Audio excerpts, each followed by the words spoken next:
Good morning. Wow, it's so wonderful to have you all back inside with us today. Welcome to the Mount Diablo Unitarian Universalist Church. I'm the Reverend Leslie Takahashi, and my pronouns are she and her. And we are so glad to have you with us, no matter how you are joining us. Everyone turn and wave to our folks on the live stream. You are very much a part of us, and we look forward to seeing you at our virtual connection hour at 11:45. And we are so grateful to be here. We have folks, we're back to our four-way gathering. So we have folks out on our patio. Yay, patio folks. Yeah, they're waving now. And then we have folks in our Borton Hall and folks in the sanctuary. So we are excited about that. We are glad to welcome you if you are visiting with us. If you are visiting, you might take a moment, if you're willing, to fill out a visitor's card so that we can be back in touch with you. And we invite you to talk to folks if you're here, or to go on our website if you're joining us virtually, to learn more about who we are and how we put our values into action. So we're really glad to have you. If you've been visiting with us for a while and are a friend of the congregation and are considering joining, we will have a brief time for people to reflect on membership and to sign together as a group next Sunday after service. So we invite you to join us then if you're interested in becoming a member of this congregation and helping us continue to live into our promise. We are so grateful that we can be back on campus today and appreciate how wonderful and cooperative everyone has been.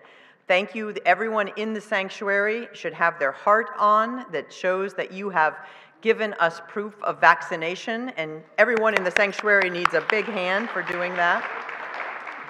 We are also asking everyone to remain masked while on campus today because many of our members are not able to be around folks who are unmasked yet, and so we ask you to do that. We also mention for those of you inside, because we will be singing together, that you consider, if you're wearing a cloth mask or just a basic surgical mask, please consider going to our back table where we have N94s that are what are recommended for such gatherings.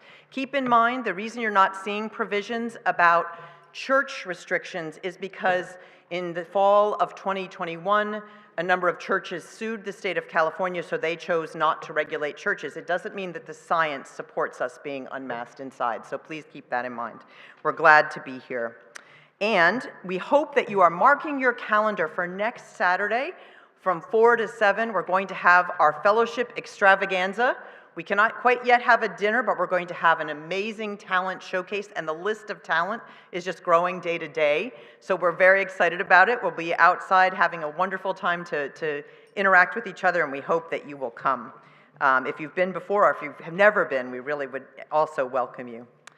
There's much going on here, and you can learn about the many things that we are doing by going to our calendar at www.mduc.org, where you will see that we are beginning to put some of our programs into a hybrid form, including our Vesper service this week and our ministers class this week. So please do come and be part of those if you've not been able to do that joining us virtually. We're glad to have you back on campus. Finally, these continue to be challenging and anxious times.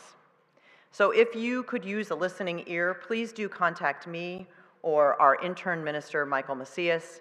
And also, if you are in need of financial assistance, please know that through the generosity of this community, we can offer that in certain circumstances. So please do remember that asking is a gift you give our community, and welcome. It's so good to have everyone here.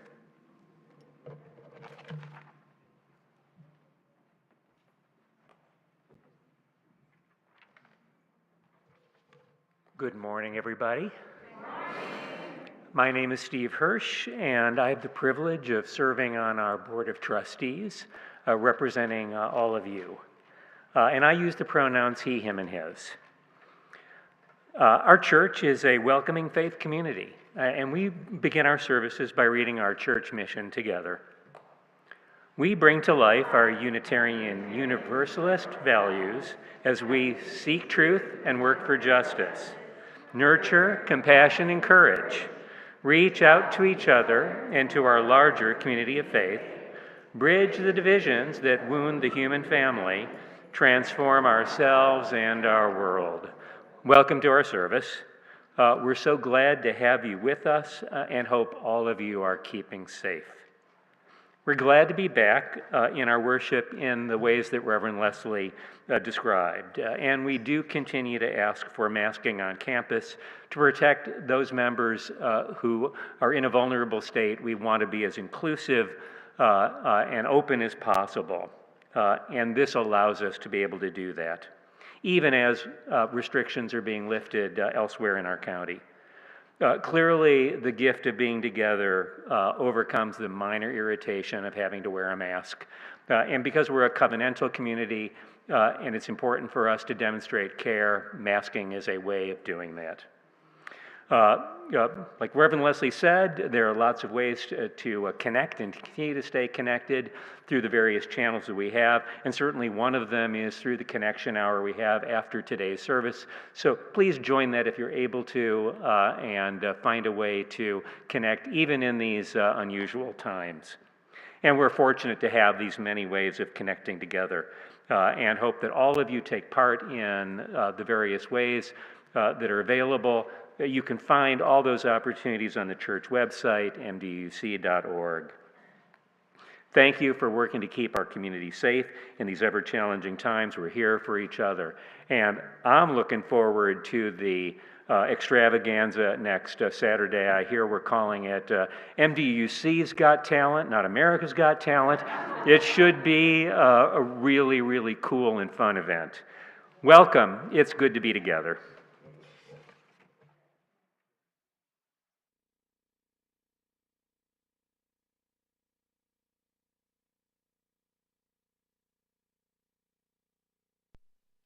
Good morning. My name is Leslie Polgar, and my pronouns are he and him. I'm here to call for the offering, sharing the plate today with Hope Solutions. I serve on the board of directors of Hope Solutions, formerly Contra Costa Interfaith Housing. My predecessor was Mary Fenelon, a beloved member of MDUUC. Now, one challenge of being part of a faith with both a big tent that welcomes diverse people and a vibrant sense of social justice is that we have many worthwhile causes that beckon our words, deeds, and money, many. For me, however, one cause stands out. It is central. It is homelessness. Hope Solutions' mission is to reduce poverty and homelessness in Contra Costa County by providing permanent housing and vital support services to vulnerable families and individuals. Back in 1991, 15 congregations responded to a call from the Lafayette Orinda Presbyterian Church to meet the growing crisis of homelessness in our county, particularly for families with special needs. The lack of permanent affordable housing was the most critical gap. People living in shelters and transitional housing were often forced to return to homelessness due to the shortage in permanent affordable housing. Over the past 12 months, across multiple Hope Solutions programs, 262 people were housed in 152 units. In my 4 years on the board, I have learned that the effectiveness of Hope Solutions work rests on not just providing a roof, but also having professional on-site services for children's needs and for mental health services for all residents. Here's a real example from a 21-year-old client, and I quote, "Hope Solutions not only gave me support in ending my time homeless, but also understood the importance of my educational goals. We were not only housed, but I was given safe haven to focus and complete my veterinary tech program," unquote. MDUUC and the Unitarian Universalist Service Committee have been, Susan, my top priority in support of social justice for some time. Hope Solutions has now joined this noteworthy group. So I ask you to donate generously on today's Share the Plate. Sue and I will match the total of your donations up to $1,000. Thank you.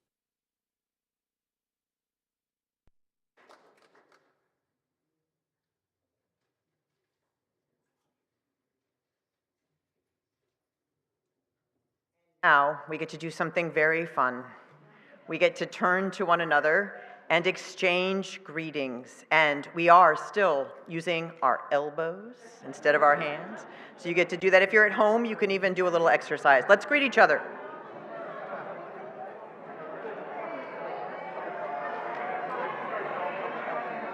Right, it really is.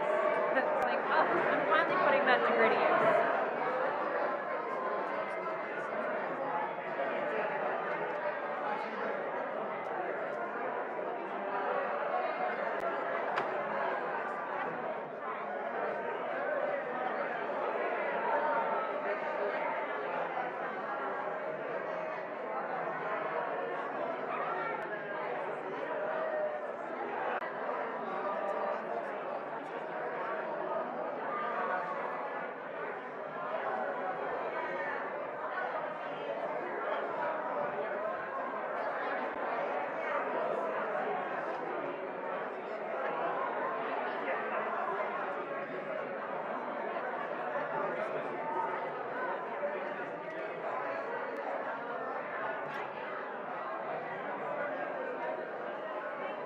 Okay.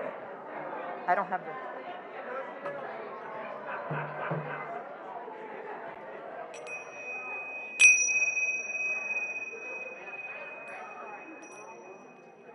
Can't be enjoying yourself that much.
Good morning. I like that. Let's do it again. Good morning. My name is Susan Rapp, and my pronouns are she and her. Miraculous, our theme on this beautiful Sunday morning, and as I look out among us, aren't we just all that? Miraculous. I light this chalice this morning with love in my heart and gratitude in my being for the simple miracle of being here with you today.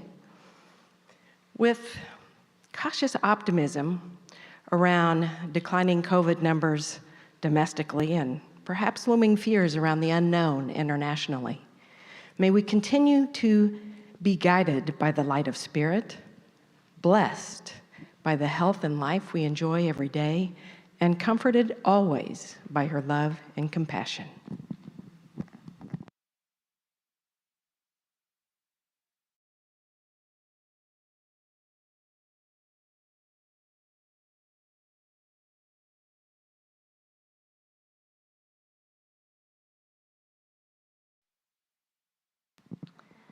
Hi, I'm Indigo Lewis. I'm the Director for Lifespan Religious Education here at Mount Diablo UU Church.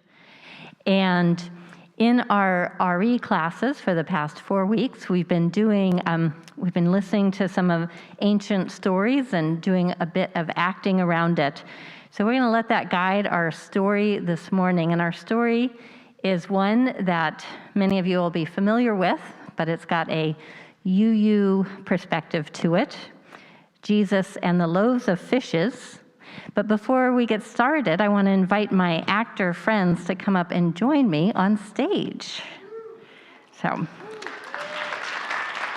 you'll be over here. We're going to be telling the story together.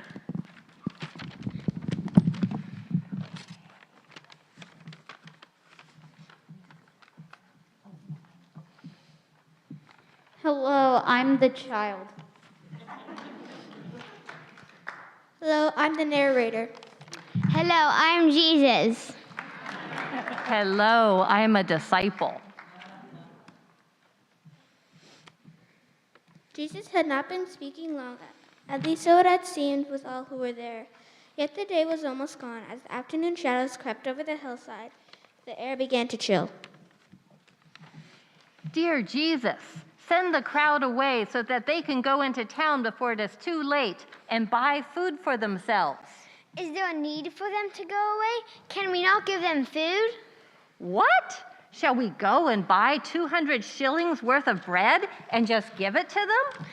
How many loaves are there among us? I have 5 loaves and 2 fishes. You may divide them.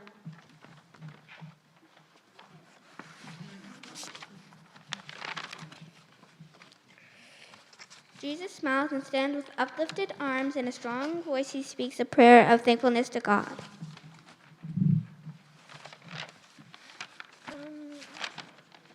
Dear God of love, thank you for your generosity, your spirit, you inspire. Everyone will be well fed tonight. For a few moments afterwards, there was complete silence. Men and women looked wonderingly at each other as if to say, what are these few loaves of fishes among so many people? But presently others in the crowd brought out baskets and bags. All who had shared generously with all who had not. Before long, everyone had eaten heartily, and still there was bread untouched. The crowd seemed refreshed and lighter in spirits as their friendliness grew. And with that, we would like to invite our children and youth. We will sing them out to their activities with song this morning. And this morning, let's all sing together, shall we? Let's all sing together. As you go, may joy surround you. As you go, go in peace. Know our love is with you. As you go, as you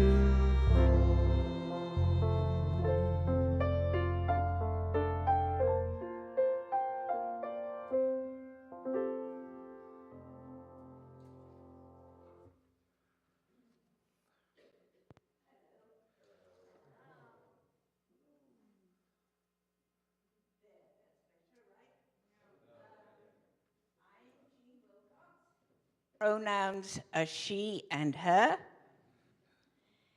And I would like to give to you the definition of a miracle as defined by Webster's Dictionary.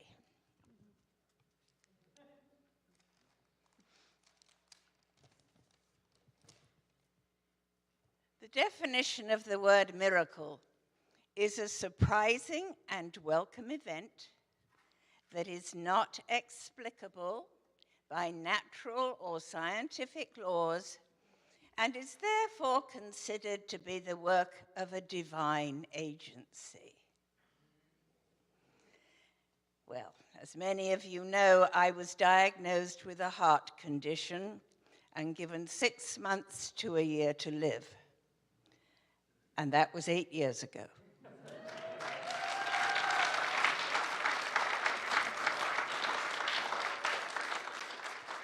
The doctors had decided they could ease my condition somewhat by hooking me up to all sorts of intravenous tubes that would inject medicine into my heart from a fanny pack-like contraption strapped to my body. That didn't seem to me to fit the definition of quality of life. So I made a decision. After much discussion with my dear husband and an honest awareness of the risks involved, I asked Kaiser to unhook me. And as the surgeon agreed, she said, "See you on the other side," as if we were going to meet in downtown Walnut Creek. She did, however, send in hospice. 2 delightful women full of stories, and as time went by and I got no worse, I asked them if this was really an effective use of their time. They were appalled at the question. "You are the only patient with whom we can laugh," they said. Our other patients and their caregivers are so full of very understandable doom and gloom at their imminent demise that caring for them is actually a very depressing experience. It was then I realized I was providing a service to them. The patient was treating the doctor, a miracle in itself. Of course, life wasn't all rosy, so much I had to give up driving, cooking, because my heart wouldn't let me walk as far as the kitchen, and gardening. But life didn't come to an end. My husband excels at the first 2, and you could always get someone to stick a few plants in the ground. I couldn't get on the floor with my grandchildren, but I could always sit on the sofa and read them stories.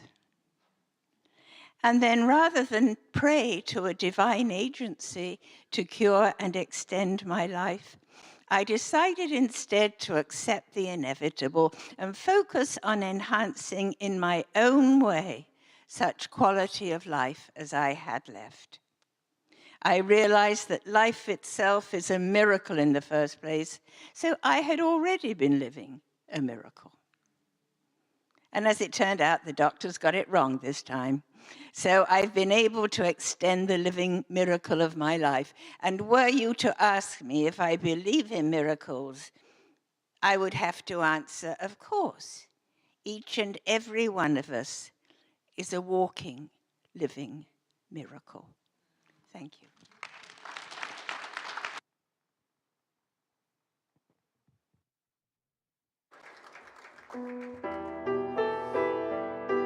Oh, this makes me so happy to say. We invite you to rise in body or spirit and join in singing our opening hymn. We Are. The words will be on your screen. It is number 1051 in the Teal Book if you picked up one of those. The words are also at the bottom of the order of service if you downloaded that. Let's sing together. For each child that's born, a morning star rises that sings to the universe who we are. For each child that's born, a morning star rises, sings to the universe who we are. We are our grandmother's breath, and we are our grandmother's dreaming. We are the breath of our ancestors.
are lovers of life and the builders of nations. We're seekers of truth and healers of faith. We are makers of peace and the wisdom of ages. We are our grandfather's prayer, and we are our grandmother's dreaming. We are the breath of our ancestors. We are the Spirit of God. For each child that's born, a morning star rises and sings to the universe. Who we are. For each child that's born, a morning star rises and sings to the universe. Who we are. For each child that's born, a morning star rises and sings to the universe. Who we are. For each child that's born, a morning star rises and sings to the universe. Who we are. Oh, that sounds so good.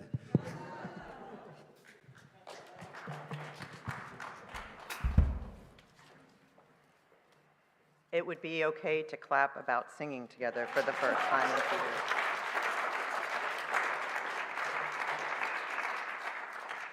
Or you could just be like me and tear up, which seems to be what I do. It is good. This is the time in our service when we take into the larger heart of our community those joys and sorrows that are too great to hold alone. And I want to also take this moment to mention that later in our offertory, we have another ritual that we do. And because many of you have not been in this sanctuary, you've joined us in the last 2 years, I want to explain what that is, which is that we invite people to come up and drop a silent stone or light a silent candle if you have something in your heart that wasn't expressed today. We also light our candles, and it's specifically important to note this today. Our first candle we light from our chalice during our offertory, which we're actually going to do today because of the nature of this week. We will just go ahead and light it now. And that is the candle that we light to hold our sorrow that we remain a world where war is a reality. Thanks, Rodney. And the second candle we light to hold our continued commitments to work towards peace in all its forms. So with that, I'm inviting Reverend Rodney to light our first candle. Sand. Sand is a good thing, right? Just thought I'd say that. It's been a while for Rodney. One thing we learned is it's really hard to blow out candles when you're wearing a mask. But let's take a moment and just breathe together because this is important. Our hearts are with the people of Ukraine in this time of devastating fear, who are now living in the unthinkable reality of war and in sorrow. We also, in this candle, hold our sorrow about the weakening of the United Nations in recent decades, of which our nation has been a part.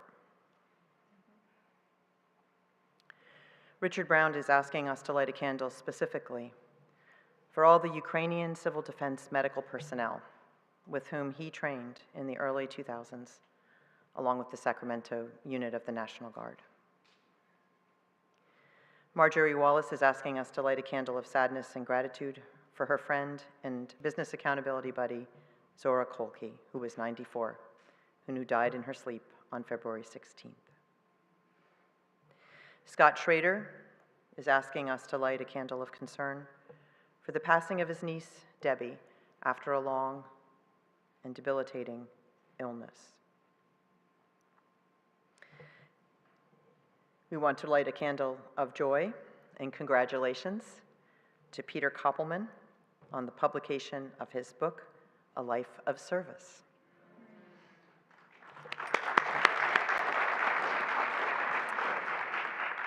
And we are very excited that Kathy Vale and Bob Boster are sharing a joy that their son Peter and his love Jenny got married on 2/22/22.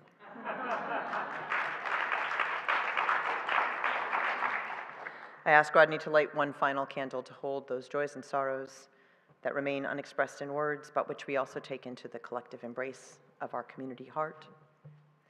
And one final candle to hold our love and our concern for this one beautiful planet of which we are a part.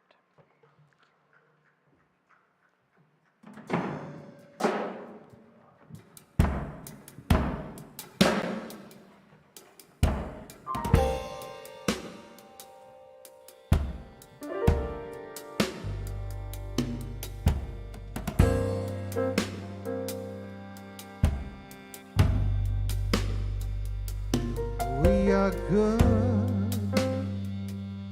we are flawed, we are the breath of an imperfect God. We are good, we are flawed, we are the breath of an imperfect God.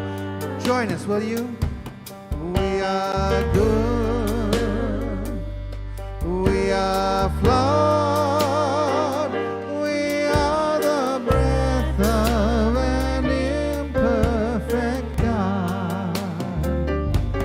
We are good, we are flawed, we are the breath of an imperfect God. Close your eyes and sing it out loud.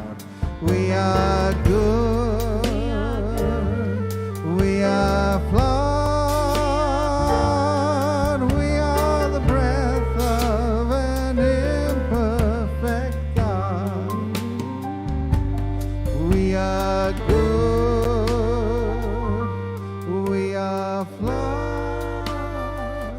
we are the breath of an imperfect God.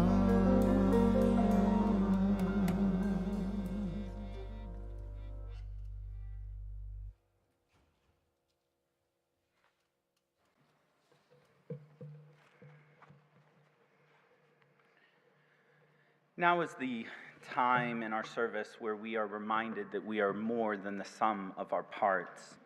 It's the moment where we reach out and touch love in its highest form. I see it as an opportunity, an invitation to focus our impact on each other in this amazing community and faith tradition. Today, I want to share with you a mindfulness meditation that I learned while in chaplaincy training. Many times my mind is aflutter and focuses on things around me that really just causes me to lose sight of hope and possibility. I've heard it said that when we allow ourselves to reflect too much in an uncontrolled way of the past, we often become angry. Angry about what we could have done, about what could have been done to us, or what we could have said, or what should have been said to us. It brings about anger around our past. Similarly, if we allow ourselves to focus too much on what might be in the future, we become anxious. Will my life be happy? Will it be sad? Will I be loved? Will I be safe? Anxiety abounds, largely caused by fear. From a Buddhist perspective, the anger and anxiousness that we cause can be seen as suffering. And suffering often distracts us from being able to see the amazing miracles around us every day. So the trick is, how can we stay in the now so that we do not miss these miraculous moments? Mindfulness meditations like the one I'm about to share with you are one way to recenter ourselves in the present so that we are more likely to experience and observe the everyday miracles that really are a part of our lives. So I invite you now to join me in the spirit of meditation by resting comfortably in whatever position that you feel best calms your spirit. I welcome us to take a deep collective breath in through our nose and hold it just for a second or two before exhaling through our mouth. And we'll do that one more time. Now I invite us all to notice 5 things that you can see around the room. Look around, become aware of your environment. Try to pick out something that you usually don't notice. Secondly, notice 4 things that you can feel around you. Bring attention to the things that you currently can feel, the texture of your clothing or the smooth surface of the table that you may be resting your hands on. Thirdly, notice 3 things that you can hear. Listen and notice for the things in the background that you don't normally notice. Could be turkeys chirping outside or inside. Appliances humming in the next room, the breath of your loved one next to you. Fourthly, notice 2 things that you can smell. Bring attention to the scents that you usually filter out, either pleasant or unpleasant. Catch a whiff of the pine trees outside or food that may be cooking in the kitchen. And then finally, notice 1 thing that you can taste. Maybe if you're joining us at home, take a sip of coffee or a drink that you have in front of you. Maybe it's chewing gum, or notice just the current taste of your mouth. Take a deep breath in through your nose and hold it for a second or 2, and then exhale through your mouth. And 1 more time. I hope you can see this as a tool to keep in your coping toolkit, and when you find yourself, like you inevitably will, focusing on the past or fearing about the future, take a breath, use your senses, and come back to the present. The present is where everyday miracles abound.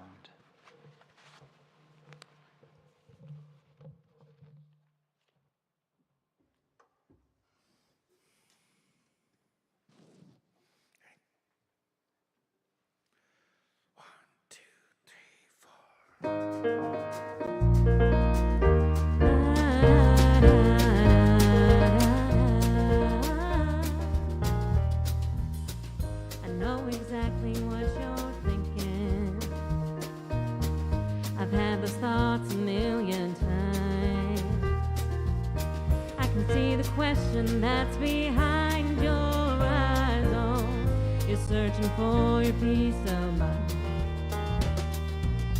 Now listen up to this truth. You are me and I am you. Every one of us is worthy. Baby girl, worthy woman. Every one of us is worthy. I know your life has felt your pain. I know your joys and your shames. Sometimes it feels like life walks over you, oh, like you're a penny on the ground. But either on the ground or in your purse, the smallest piece still holds its worth. Every one of us is worthy. Baby girl, worthy woman, every one of us is worthy. Baby girl, worthy woman, every one of us is worthy. Worthy of love, worthy of life, worthy of saying no if something don't feel right.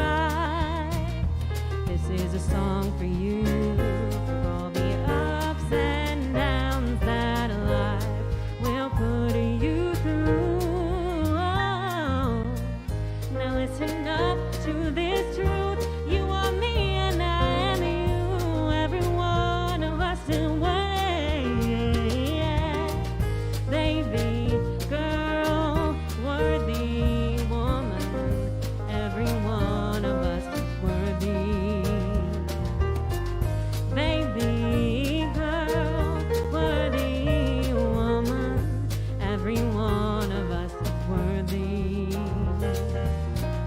Baby girl, worthy woman, every one of us is worthy.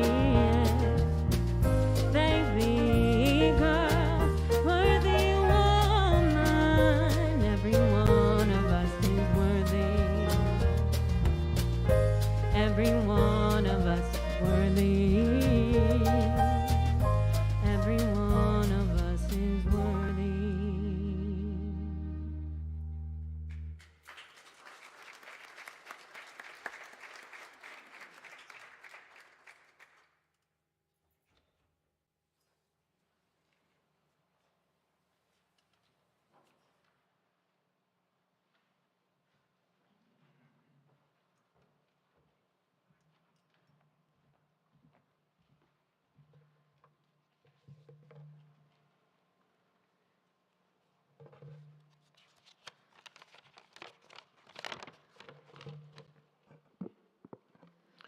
Hello, my name is Andrew Oswald.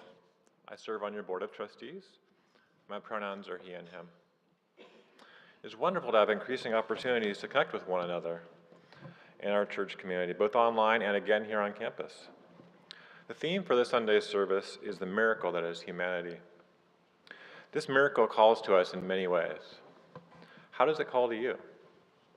To me, I feel blessed and privileged to be here in this moment, and giving flows from that joy. The easiest way to give is by going to mduuc.org/give in your web browser if you're joining us remotely.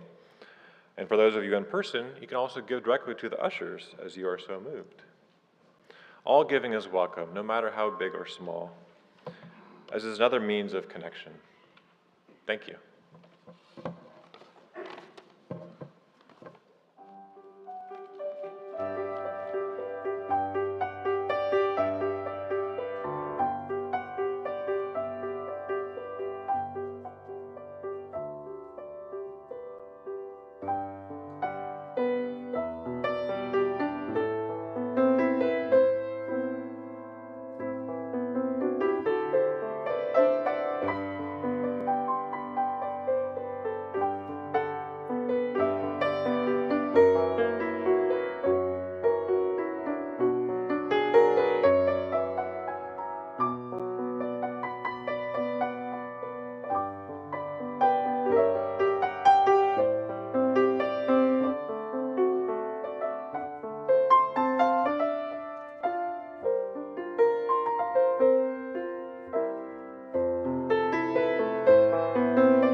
And now, let us dedicate our offerings with the words on the screen.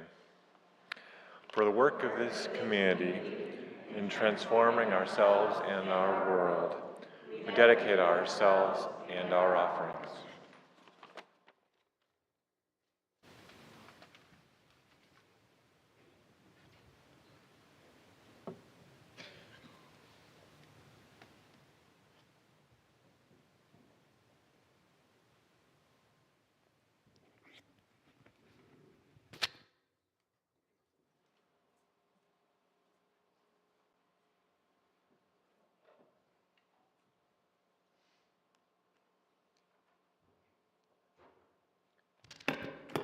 It'll be a miracle if that tech works for me.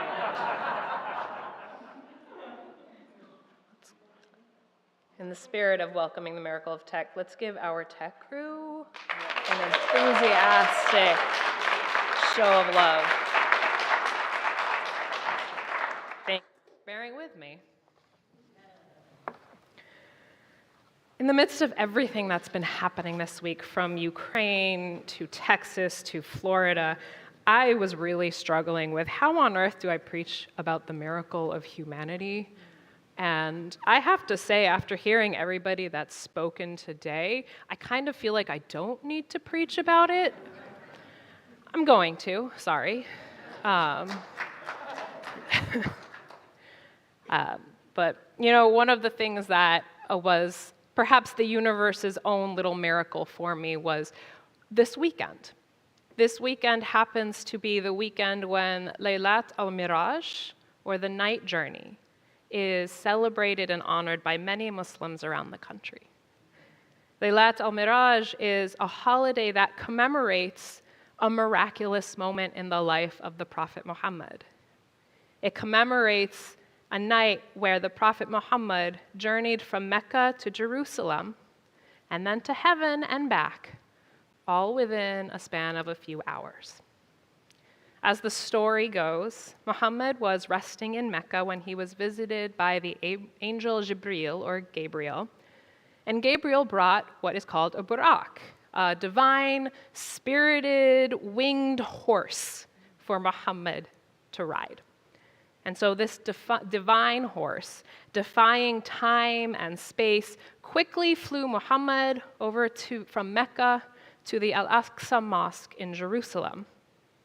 And then from there, Muhammad traveled to heaven on the back of that burak and explored the many parts of heaven, interacting with some of the prophets who came before him, like Jesus, Moses, Abraham, and many more that go unnamed in our texts because patriarchy. Exactly, because of patriarchy, we don't necessarily name all of them. And again, while he was up there in heaven, Muhammad was then allowed to meet God, something that no living being had done before. And that's where he said that's where it is said he has received the instructions for Muslims to pray 5 times a day. And again, all of this is said to have happened within just a couple of hours. By the time Muhammad returned to Mecca, his bed was still warm. Now, in all of the faith traditions that we as Unitarian Universalists draw our inspiration from, these stories that we hear are incredibly miraculous. And it's not just because they feature some prophetic being or some interaction with a God being. So what makes them miracles? We've heard so much of that today, that in that Webster dictionary, that surprising and welcome event. I do take umbrage with that definition from the Webster dictionary. That surprising and welcome event that is divine doesn't necessarily have to be unexplicable or inexplicable by science. A miracle can be one of science's device. Because a miracle can be something unbelievable, defying our understanding of what is possible. It can be extraordinary and amazing. It can depend on something.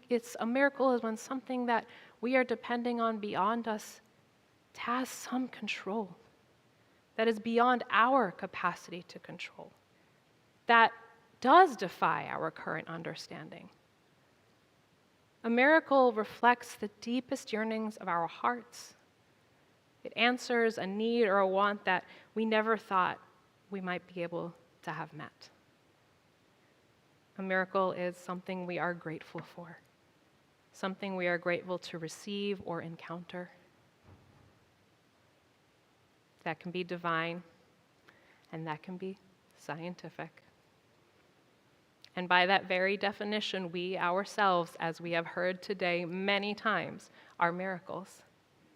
When we take our physical selves, our bodies, the blood, the flesh, the bone, the inner and interwoven circuitry, those infinitely small particles that are what make us physically human, the Black liturgist and Christian theologian Cole Arthur Riley reminds us in her newest text, This Here Flesh, that we are remarkably material beings. When we speak of bearing the image of God, I believe no small part of that is a physical being. Many of us, unfortunately, in the pursuit of the spiritual, become woefully neglectful of the physical. So let's get physical. Consider the ranges of shapes and sizes, tones and textures, connections and gaps that make our human bodies, and all of the ways that they can show up. There are so many ways in which our bodies can show up, and no one set, no one combination is any less worthy of life and love, any less worthy of being considered human. And our bodies are always changing. None of us move through life with the same body we are born with. In the song Human by Tank and the Bangas, we are reminded that for most of us, 98% of the atoms in our bodies are replaced every year. 15 million blood cells are destroyed every second, and our ears never stop growing. Might be why I have some trouble with these mics. And all of that happens outside of our control and our will. And our bodies, they are malleable and resilient. We can permanently adorn or decorate our skin. We can adapt to using tools that promote our mobility and our survival. And we can receive essential medical care and hormones so that our outward-facing selves reflect our innermost selves. And beneath the surface, there are countless inner workings that just happen. Our lives depend on interconnected systems of circuitry, nervous systems, circulovascular systems, muscular systems, skeletal systems. I didn't go to med school. Those of you who did, you know what they are. They operate inside of us without our conscious control. When we were doing our meditation today, when was the last time before then that you thought about your breath just happening? And as we acknowledge about how those systems work and deteriorate and break grows, we developed and adapt ways to nurture and care for their extraordinary operations. And with all that we know, we are still learning. We are still learning to recognize and love all of the ways our bodies show up. The different languages that the kaleidoscope of humanity's physicality speaks, the myriad of ways that our bodies signal to us that they need something. Unfortunately, one of the ways we have neglected that miracle of our humanity is not always listening to how disabled bodies can expand our understanding of how to truly nurture the miraculousness of all of our being and all of our beings. In recounting her own experience with chronic illness, Cole Arthur Riley writes, "After dozens of hospitals and hundreds of appointments, I've learned that this world has no commitments to my body. No one will try to understand it more than I will. I learned the necessity of not only listening to your own body, but of also fighting for it. When the burning and twitching came, I learned that man will never sit still long enough to watch for them. And when the rashes came, I learned man will never search my skin for as long as I need them to. We are poorly attuned to one another's bodies. It is a latent evil, she writes. Riley offers that to know your own body is a spiritual care and protection. To know the body of another is a spiritual union and conciliation. To become acquainted with the many forms our bodies can take, the many ways in which the miracle of our physical selves needs to be nurtured, is a holy act of gratitude, a holy affirmation of worth for every single one of our beings. Because as we heard in our call to worship today, life itself is a miracle. Our very existence is a miracle to ourselves, something that happens without our control or will. We are all brought into being by those who came before us, dependent on others for our earliest survival and development. And for many of us who have been on a family planning journey, even with all that can be controlled, there is a humbling level of dependence on microscopic systems to cooperate with your own deepest yearnings. We truly are the breath of our ancestors, the dreams and prayers of our elders, the Spirit of God, the embodiment of love here in the flesh. Our lives are a gift we never asked for, and maybe aren't always grateful for.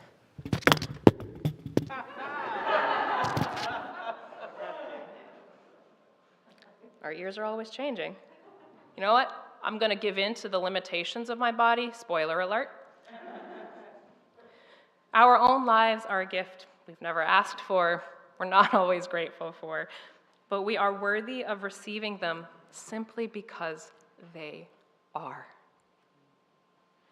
And this is a truth for so many of us that live within marginalized identities or oppressed bodies, because we have to fight to remind ourselves of it every single day.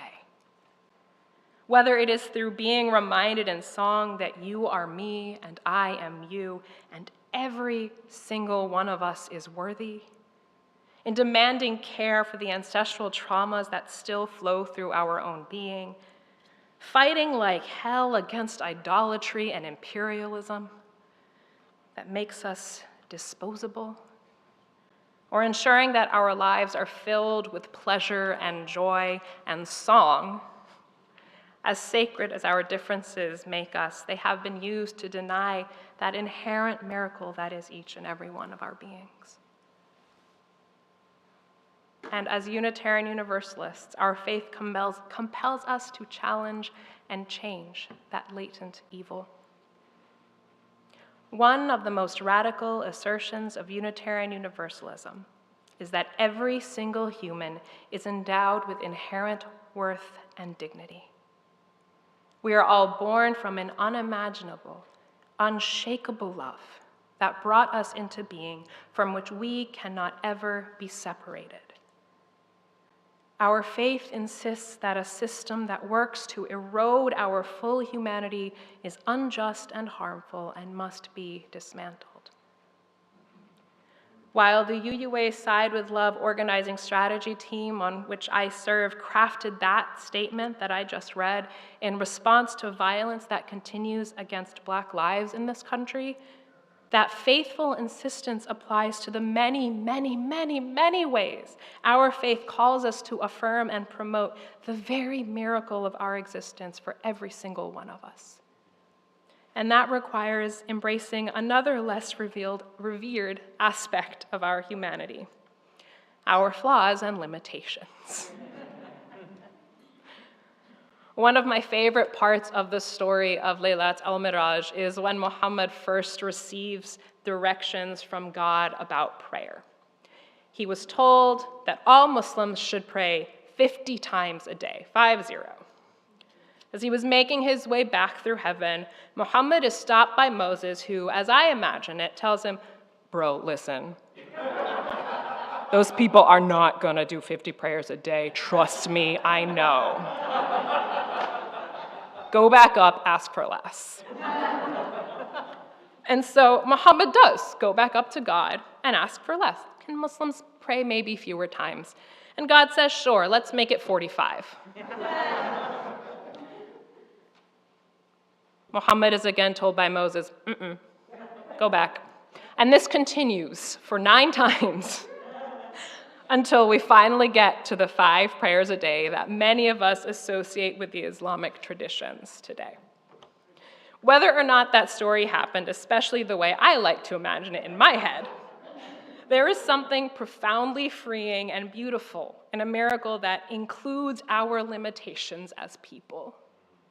This acknowledgement that there is something we are not capable of in a story where there is a flying horse and a man going up to heaven, that is an invitation to remember that what we cannot do, the ways in which we are limited, they shouldn't be engaged as burdens, but as parts of our whole and holy selves.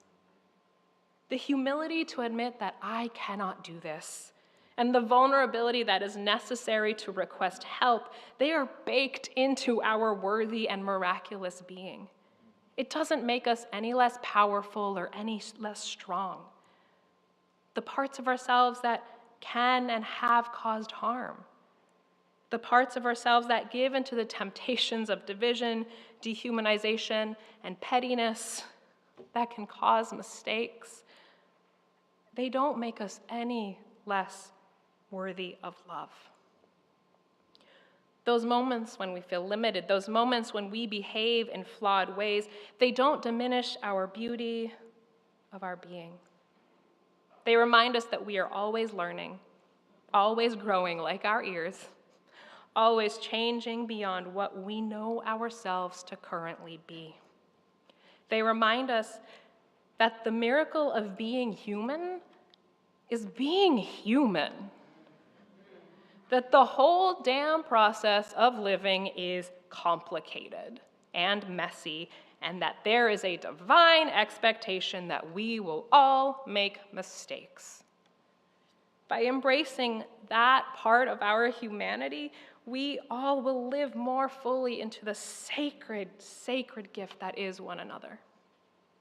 By knowing and naming those ways in which we are limited, the ways in which we hurt one another and this world, the ways in which we need one another to grow and to thrive, we reveal one more layer of the miracle of being human. We cannot and should not do it alone. The UU retelling of our loaves and fishes story that we heard this morning is exactly a reminder of that. When Jesus and his disciples were faced with this crowd of 3,000, 5,000, Christian theologians, when they're faced with that many group of folks and they don't have that much food left, and they still decide, well, let's feed people. It's because they knew to trust the community.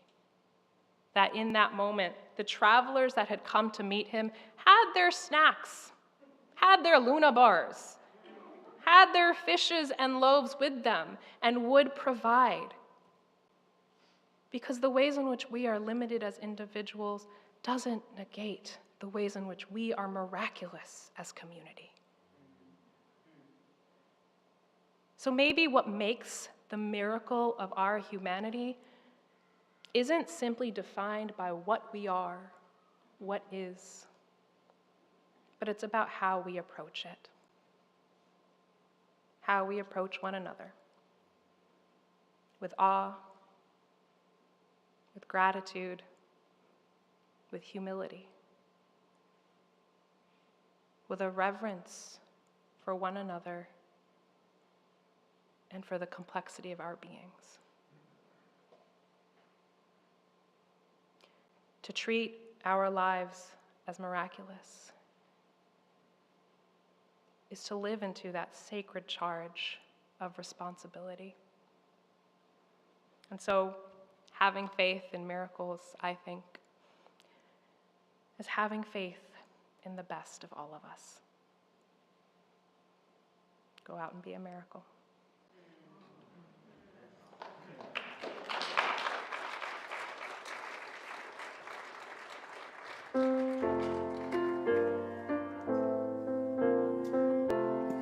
We invite you to rise in body or spirit. Oh, I love saying that. And join in singing. Oh, what a piece of work we are. It's number 313 in the Gray Book. Words will also be on your screen or in your order of service. Oh, what a piece of work we are. Marvelously wrought. The weakened man of the head. The wonder of our God. The wonder of our thought. I need to look for miracles outside of nature's law. You walk and see, we wonder at with every breath we draw. With every breath we draw. Give us room to move and grow. Give us spirit play. And we can make a world of light out of the common clay. Out of the common clay.